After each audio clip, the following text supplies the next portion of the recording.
Je m'appelle Maude Arsenault. Je vous présente aujourd'hui mon projet de recherche-création. Corps et espace, espace du corps. Recherche et exploration des espaces d'autodétermination et d'émancipation de l'identité féminine dans une pratique de la photographie, de l'imprimé et de l'installation. J'ai 47 ans, je suis une femme blanche, cisgenre et la mère de 3 enfants. Je suis née au Québec dans les années 70 et j'ai reçu une éducation catholique, remplie de contradictions, à une époque où le Québec remettait en question son héritage et où mes parents, filles et fils d'agriculteurs, de familles nombreuses et modestes, revendiquaient une vie meilleure pour leur fille unique, voulant faire de moi une femme libre, moderne et indépendante. Les questions relatives aux structures de pouvoir et de performance qui régissent les conditions de représentation féminine ont marqué ma vie et mon cheminement. Elles m'ont à la fois contrôlée, dépossédée, inspirée et enflammée. Je suis photographe. Pendant plusieurs années, j'ai eu une carrière dans l'industrie de la mode. L'acte photographique, par sa posture autoritaire, impose une forme de domination sur ces sujets. Comme le dit Susan Sontag dans Sur la photographie, l'appareil photo inspire quelque chose de voisin du désir, celui de posséder, de consommer, d'arrêter le temps, de transgresser la mutabilité de toute chose. On dit de la caméra et de la personne qui prend la photo « point and shoot ». Par mon parcours de photographe de mode, j'ai l'impression d'avoir contribué à enfermer les femmes, incluant moi-même, dans des images préfabriquées et d'avoir été complice de la transmission de codes normatifs, idéalistes et élitistes qui nous contraignent encore aujourd'hui à vivre dans des carcans esthétiques et des idéaux improbables. J'ai longtemps vécu avec un grand malaise, car j'étais moi-même aspirée par ces idéaux de performance, de succès, de beauté, de séduction et de contrôle que nous imposent les médias et la société de consommation. En tant qu'artiste, mère et féministe, je cherche donc à comprendre dans ma pratique actuelle comment me donner à moi et à toutes les femmes qui se sentent interpellées une valeur d'agentivité et d'individualité dans l'espace privé et public, qui soit libre des modèles imposés par le male gaze ou encore les structures dominantes. Un espace plus connecté à soi, au corps, à notre nature sauvage et surtout plus abstrait, plus fluide. Dans mon travail, je parle donc à partir de mon expérience personnelle de femme cis, mais ma position n'est pas exclusive. Elle s'adresse à tous et à toutes. La photographie, la représentation du féminin et les textiles sont au cœur de mon parcours. Au pensionnat, chez les sœurs, quand j'étais enfant, j'ai brodé, tissé et tricoté. J'ai découvert le plaisir du faire dans l'atelier, de la matérialité et de la sensualité des étoffes. C'est aussi durant l'enfance que ma tante m'a initiée à la photographie et m'a offert ma première caméra. C'est à partir de ce moment-là que j'ai commencé à découvrir et observer les femmes de plus près. Le cadre et l'objectif de la caméra ont été mon passeport pour ma découverte du monde. Compulsivement, comme une boulimique, j'ai mitraillé des corps et des lieux afin d'arrêter le temps et de mieux saisir l'essence des choses. Ma démarche est un dialogue entre intime et public, une interrogation des espaces du féminin et de leur délimitation sous-jacente. Par ma pratique actuelle, je cherche à décloisonner le faire-image, dans une pratique de l'autodétermination et de la libération des forces intérieures féminines. Ma pratique artistique s'intéresse à la façon dont les espaces féminins et les structures dominantes psychologiques, physiques et sociales influencent qui nous sommes, comment ils nous définissent. Mon parcours de femme, c'est une carrière glorieuse, altérée par la maternité, qui a ébranlé ma compréhension du monde qui était jusqu'alors non-binaire. C'est élever une fille qui a changé ma relation à la photographie, au corps, à l'identité de genre et à la représentation des femmes dans l'espace public. Mon féminisme, c'est un féminisme vécu dans les micro-gestes du quotidien, dans des choix de vie courageux et authentiques. C'est une réflexion aussi sur les codes du patriarcat, infiltrés profondément en moi, les pièges qu'il me pose et les structures en place à détourner. C'est au final une quête continue d'affranchissement et un désir profond d'empuissancement pour moi et pour les femmes. Mon travail de l'image et de l'imprimé se superpose, se replie, se froisse, se fripe et se repose enfin. Ce travail, par couches et par emboîtement, tient le regard aux aguets. Je propose sans tout offrir, parce qu'il y a beaucoup d'informations concurrentes qui sont des nécessités pour moi, mais que je ne sais encore m'expliquer. Mes mots sont métaphoriques, révélateurs en même temps, mais ils ne se veulent pas explicites. La poésie de mes étoffes se fond esthétiquement aux manipulations matérielles que je présente. L'ensemble de mon travail exprime des moments marquants de la vie d'une femme. L'enfance, l'amour, la maison, la maternité, le vieillissement. Ma posture, d'abord en photographie, se déploie aussi en sculpture de papier et de textile, en collage et en textualité. J'essaie d'exprimer une pensée en mouvement. Mon corps à corps avec l'image en papier est comme un geste de communion, d'abandon. De mes œuvres, le mot mère ressort souvent. La maison mère, tout comme un regard défiant sous une fraise de taffetas et de papier froissé. Souvent faite d'harmonie en noir et blanc et de gris, la couleur de la peau et le rose font surface ici et là. Mes œuvres se vivent sous la forme d'un livre et idéalement dans un espace d'exposition physique. Mon travail se déploie par le corps et en matérialité, dans des mises en espace nécessitant d'être ressenties et vécues, en chair et en os. À l'aube de la maîtrise en 2019, j'ai accouché d'Untangle, un livre photographique intime dont les images ont été réalisées entre 2016 et 2019. Mon livre se penche sur l'identité féminine et ce que la société de masse transmet aux adolescentes comme modèle. Je me suis demandé comment on peut apprendre à se libérer des forces normatives sociales et culturelles afin de pouvoir mieux s'exprimer librement dans nos corps, nos choix de vie et notre féminité quand on est une jeune fille. Comment regarder en avant lucidement sans espérer une vie qui ressemble à un conte de fées? Dans ce livre, je remets en cause ma relation oppressante à la domesticité et aux structures de performance qui règnent dans nos sociétés patriarcales et de représentation néolibérale. Voici des images du livre qui ont été présentées chez Occurrence lors d'une exposition solo en mars 2020, juste avant la pandémie. Vous l'aurez compris, mes explorations et mes recherches se concentrent autour de l'étude de l'intimité féminine comme espace de production identitaire. Mon objectif se voulant de mieux saisir le potentiel d'agentivité d'un lieu propre à soi, comme étant une source d'affranchissement, mais aussi comment, par exemple, un espace physique, psychologique, peut être aussi une source d'aliénation et de repli. La question a été posée par Sartre. La chambre, enfer ou paradis? Virginia Woolf, auteure féministe et romancière, qui s'imposait en 1920 en mettant de l'avant l'idée révolutionnaire qu'une femme a besoin d'une chambre à soi et de son indépendance financière pour créer et être libre, exposait l'idée que le rapport patriarcal est aussi une manière de préserver la femme dans une posture non menaçante afin qu'elle ne renvoie pas à l'homme une image dégradante de lui-même. Les écrits de Woolf sont encore aujourd'hui au centre de la question féministe, et Woolf demeure une référence incontournable lorsqu'il est question de safe space et d'empuissancement des femmes. En 2016, Mona Chollet, dans Chez Soi, Odyssée de l'espace domestique, fait l'éloge de la maison privée, la vraie, celle qui abrite la rêverie, celle qui nous protège du jugement extérieur. Elle explique que nous vivons à une époque où l'on fait sans cesse l'apogée du chez-soi design, de la décoration, comme un concept de la maison heureuse, et que les magazines, les fils Instagram et Pinterest sont remplis de beaux décors et de somptueuses demeures. Mais Chollet se demande comment ces maisons, nos univers si intimes, présentés ainsi plaqués, impeccablement rangés, souvent dénués de livres et surtout connectés sans cesse au monde extérieur par les réseaux sociaux, peuvent être de réels havres de paix, de refuge, de ressourcement et de sécurité. Elle mentionne d'ailleurs comment ses lectures de Gaston Bachelard, déjà en 1960 avec ses ouvrages sur la poétique de l'espace et de la rêverie, l'ont aidée à s'affirmer dans son besoin d'évasion, de repli et de solitude. Car Bachelard s'interroge sur la maison univers, sur la chambre comme un nid et surtout comme un corps maternel qui nous reçoit la nuit. L'espace privé pourrait donc offrir des qualités de refuge, être un lieu où l'on peut s'abandonner, devenir qui l'on veut et accomplir l'impensable.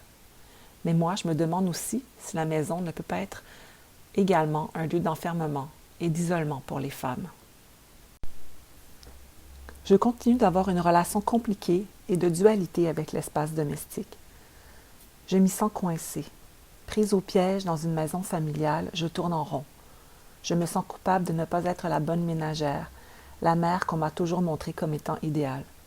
Je n'arrive pas à me sentir libre, à ma place.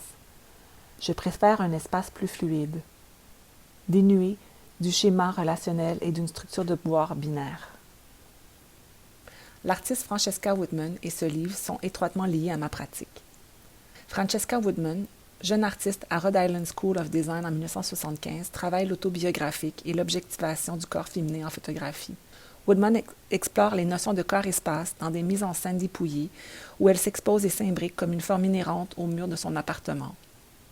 L'aspect photographique autoréférentiel de son travail du cadre dans le cadre est récurrent. Elle utilise sans cesse des miroirs pour s'auto-projeter et se fondre avec le décor. Elle se transforme en corps-objet. La découverte du miroir serait un des objets réflectifs déclencheurs de la notion d'individualité. Ce moment où on se reconnaît soudain et où on crée le besoin de s'évaluer, de se préoccuper de son apparence. On entre soudain en compétition avec soi. On devient monnaie d'échange, de pouvoir, de capitalisme.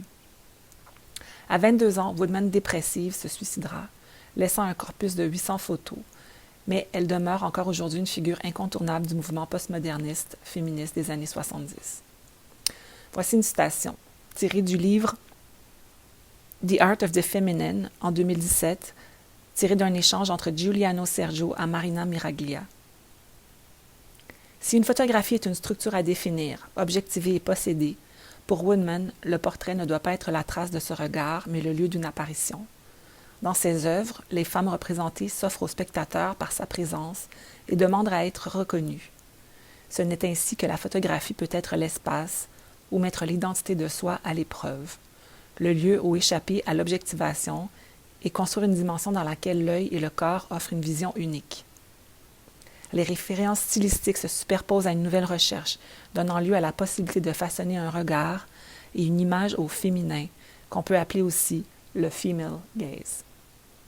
Je vais maintenant vous présenter quelques artistes qui inspirent mes recherches. Tout d'abord, l'artiste américaine contemporaine Carmen Winant. Écrivaine et artiste visuelle, elle explore les représentations des femmes à travers le collage, les techniques mixtes et l'installation. Elle s'intéresse au chaos, à la naissance, à la grossesse et à la maternité. Frida Orupado. Elle est une artiste africaine féministe, engagée et militante, qui travaille le collage en pièces détachées en noir et blanc à partir d'images de corps de femmes noires, recréant ainsi des scènes de vie domestique et maternelle. Tracey Emin est une référence pour son travail multidisciplinaire, autobiographique, sur la chambre, les femmes et surtout pour sa prise de parole authentique, crue et engagée à propos de la libération d'une sexualité libre pour les femmes. Yann Kier, quant à lui, m'inspire pour ses installations sculpturales et ses toiles composées de textiles qui interrogent les structures architecturales et la notion de bulle domestique. En photographie, Wolfgang Tillmans est un incontournable, une inspiration immense pour son travail photographique et multidisciplinaire qui est hors cadre et épuré, qui explore l'intimité de sa communauté marginalisée. Ses abstractions photos et ses dispositifs d'installation en espace sont autant de récits que de vies racontées. Anna Milton m'inspire aussi pour ses installations colossales, plus grandes que nature, qui plongent le public dans des habitats et des bulles oniriques, ludiques et enivrantes.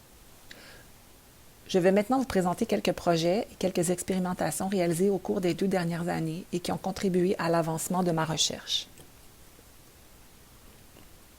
En 2019, j'ai présenté Acte 1, Théâtre de l'intime au CEDEX. Il s'agit d'un autoportrait géant de mon pubis, une image déchirée installée à même le mur et prenant la forme d'une sculpture en papier chiffonné. L'image tridimensionnelle est mise en dialogue avec une image à plat, imprimée sur une matière translucide, d'un lit blanc immaculé dont les draps sont froissés.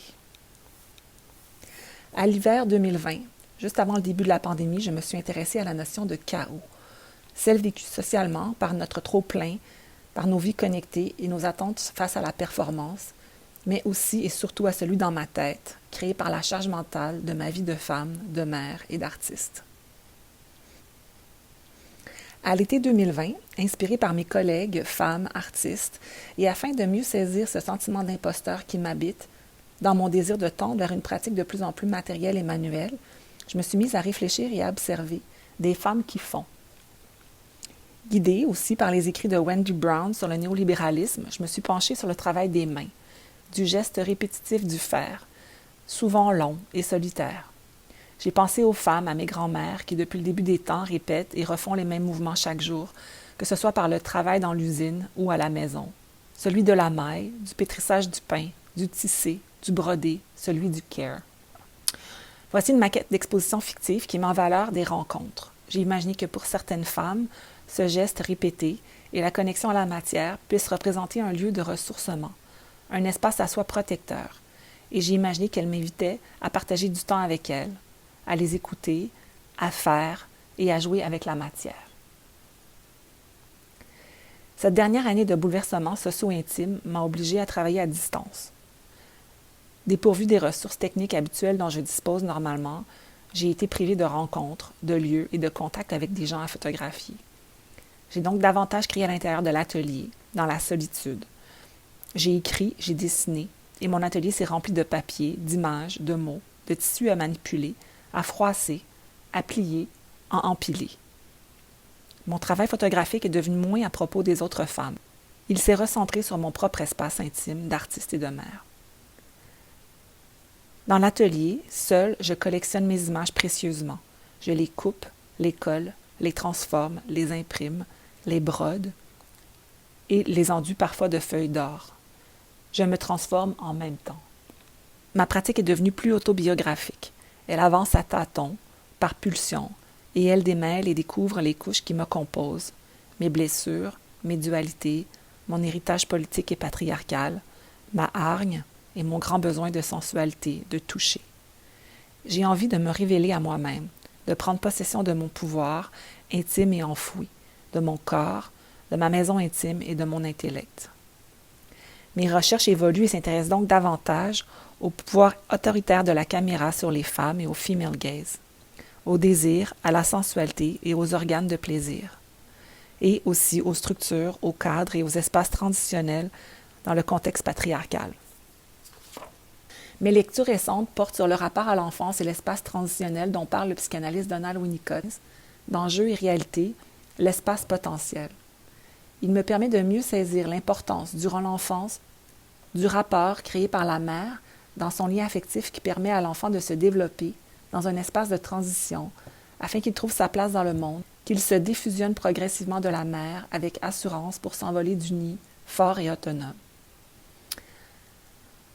Avec Catherine Malabou, dans Le plaisir effacé, clitoris et pensée en 2020, elle aborde la place du clitoris dans l'histoire de l'art, ce petit organe énigmatique, restant le lieu d'une blessure et dont le plaisir est encore refusé à trop de femmes. Malabou dit « La femme vaginale n'est en effet qu'une projection du schéma sexuel masculin, de la culture patriarcale qui a réussi à garder le clitoris caché et inutilisé. » Catherine Malabou, philosophe de la pensée contemporaine, redonne la parole à un organe symbole muet du plaisir féminin qui n'est encore jamais devenu organe de pensée.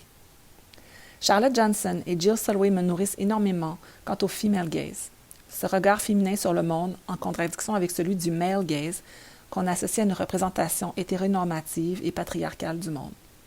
Toutes deux s'intéressent au pouvoir de la caméra et à la manière dont les espaces de diffusion qui se décloisonnent depuis l'arrivée en 2010 de la caméra frontale du iPhone ont permis aux femmes de s'auto-représenter. Et plus les femmes produisent des images d'elles et de leur vision du monde, plus le monde sera porté à changer avec elles. Mon projet final de mémoire-création se transforme encore. À ce stade-ci, vous l'aurez compris, je me concentre davantage sur une recherche visuelle et matérielle plus abstraite. Les images, les récits et les pièces sculpturales créées se traduiront en installations visuelles et sonores, sous forme d'accrochages épisodiques et déconstruits, créant des espaces libérateurs, fluides et haptiques. Mon projet d'exposition sera une célébration de l'espace intime. Il sera déployé dans l'espace d'exposition comme un récit autobiographique sur le corps-espace et sur l'espace intime de la chambre à soi.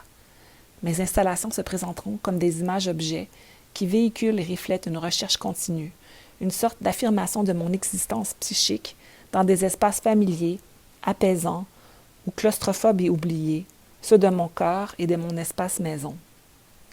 Ma prise de parole sera manifeste par ma voix et par ma calligraphie déployée à l'encre noire qui circulera en couches sur mes images entre confession et jeu de mots.